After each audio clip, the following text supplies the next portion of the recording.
Hello दोस्तों, नमस्कार। आप सब कैसे हैं? आप सब अच्छे होंगे। आप लोग के साथ एक शिव चर्चा के गीत लेकर आई हूँ। अच्छा लगेगा तो कमेंट में बताइएगा, वीडियो आगे बढ़ाइएगा।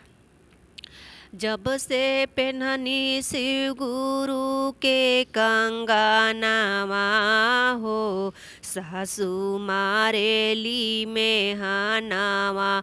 जब से पेन्हनी शिव गुरु के कंगनवा हो, सासू मारेली में हनावा। नाही भइले धन से दौलतिया हो, सासू मारेली में हनावा। जब से पेन्हनी शिव गुरु के कंगनवा हो, गोतिन मारेली में हनावा।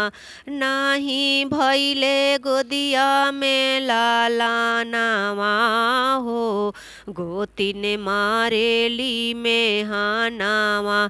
जब से पेन्हनी शिव गुरु के कंगनवा हो, ननदो मारेली में हनावा। नाही भइले भैया के नौकरिया हो, गोती ननद मारेली में हनावा। नाही भइले भैया के नौकरिया हो, ननदो मारेली में हनावा।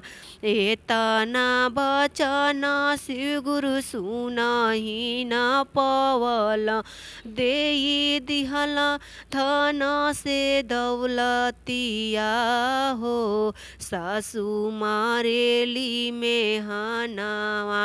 एतना बचन शिव गुरु सुनहि न पवल, देई दिहला गोदिया में लालानावा हो, गोतिन मारेली में हनावा। एतना बचन शिव गुरु सुनहि न पवल, देई दिहला भैया के नौकरिया हो, ननदो मारेली में हनावा।